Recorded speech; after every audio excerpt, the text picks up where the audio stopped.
Hello friends, तो आज की इस वीडियो में हम देखने वाले हैं मरकज Hush theory.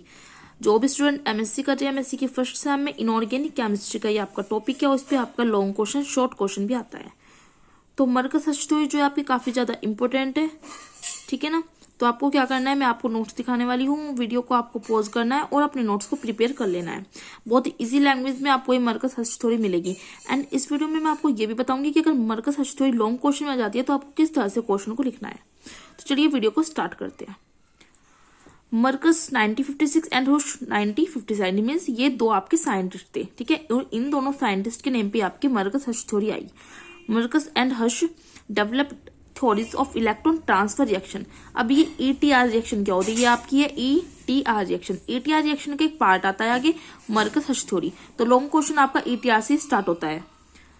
Markaz and Hush developed theory of ETR which are based on the idea of a single potential energy surface. And Markov theory play a significant role in the outer sphere mechanism. जो आपकी ATR reaction होती है ये वाली, इसमें आपकी outer sphere mechanism भी आती है एंड एक आपकी आती है इनर स्फीयर मैकेनिज्म। इन दोनों के पार्ट में आपकी मरकज थ्योरी आती है, ठीक है ना, जो काफी ज्यादा इंपॉर्टेंट होती है। तो लॉन्ग क्वेश्चन जब आपका आता है तो आपको फर्स्ट ऑफ ऑल एटीआर लिखना पड़ता है, इलेक्ट्रॉन ट्रांसफर रिएक्शन, एंड उसके बाद आपको बताना पड़ता है आउटर स्फीयर मैकेनिज्म रिएक्शन होती क्या है, एंड देन आपको बताना पड़ता है इनर स्फीयर रिएक्शन क्या होती है। उसके बाद आप मरकज थ्योरी लिखते हो। तो इस तरह से लॉन्ग क्वेश्चन आपका होता है। Marcus theory play a significant role in the outer sphere mechanism and this theory based on the kinetic and thermodynamic data of the cross reaction between the self exchange partner। ये theory based किस पे, ये है kinetic और thermodynamic data पर, ठीक है। Cross reactions आती है जो आपकी सेल्फ एक्सचेंज पार्टनर। तो आपको इस तरह से थोड़ा सा एक्सप्लेन करके लिख देना है, मतलब मरकज थ्योरी होती क्या है। उसके बाद हम आगे देखते हैं। वीडियो को पॉज करके आपको अपने नोट्स प्रिपेयर करते जाना है। आगे आपको लिखना है थ्योरी में थोड़ा सा कि पोस्टुलेट्स, मरकज थ्योरी के पोस्टुलेट्स क्या आए थे, जो ये थ्योरी थी। फर्स्ट ऑफ ऑल आपको लिखना है reaction diffused together to form an outer sphere complex in which both matter coordinate sphere remains. इस तरह से आपको 3-4 पोस्टुलेट लिख देने हैं, जो अगर आपको बुक में मिल जाता है तो बुक से लिख सकते हो, अदरवाइज आप ये पोस्टुलेट्स भी लिख सकते हो। Both distance around each matter change to become more product like the solvent around in outer sphere complex is recognized. The product diffuse away as a result final product is formed. Fifth आपका postulate क्या रहता है, according to Marcus theory we have the following mechanism and outer sphere mechanism.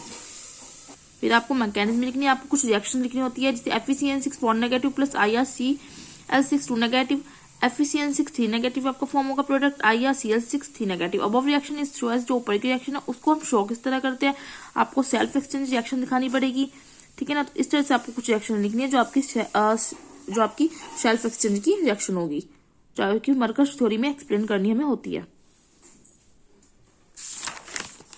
इसके बाद आप लिखने वाले उस रिएक्शन जब आपकी कंप्लीट हो जाएगी, the rate constant of reaction is calculated. आप इस जो रिएक्शन है इनका रेट कांस्टेंट लिखोगे, K12 और KZE minus del N divided by RT। यहाँ पे K क्या है आपका ट्रांसमिशन कॉफिशिएंट और Z आपका कोलिजन फ्रीक्वेंसी आ जाता है।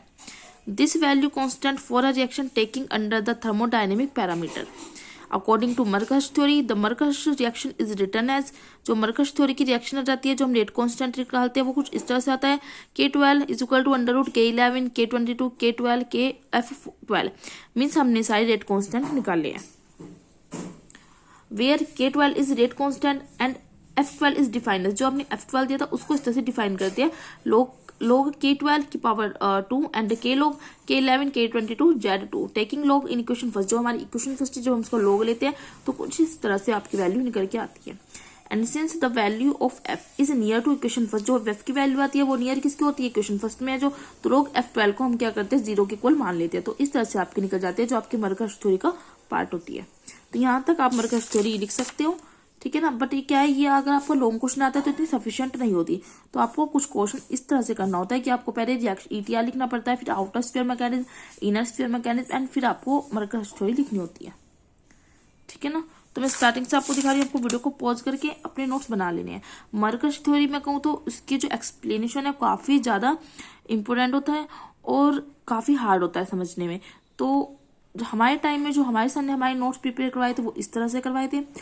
तो अगर आपको नोट्स अच्छे लगते हैं तो आपको लिख लेना है, अदरवाइज अगर आप बुक में देखोगे तो आपको काफी हार्ड लैंग्वेज मिलेगी। नेक्स्ट वीडियो में मैं आपको इनऑर्गेनिक के और टॉपिक लाऊंगी एमएससी के। तो वीडियो अच्छी लगती है तो आपको लाइक करना है, शेयर करना है एंड कमेंट्स करके मुझे बताना है। बट अगर आपको मरकज थोड़ी समझ नहीं आ रही है ये, तो आप इस वीडियो से थोड़ा बहुत आइडिया ले सकते हो, ठीक है ना।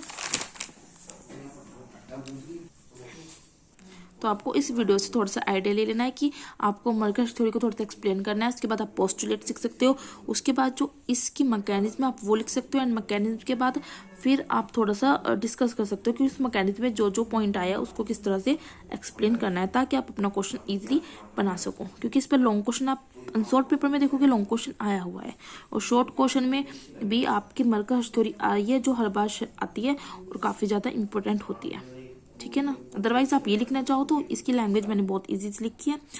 तो हमारे सर ने हमें उस टाइम पे, हमारे एमएससी के टाइम पे इतनी ही लिखवाई थी, तो मेरे पास इतनी ही है, ठीक है ना। अदरवाइज लॉन्ग क्वेश्चन तो मैंने आपको बता ही दिया है किस तरह से आपको लिखना है।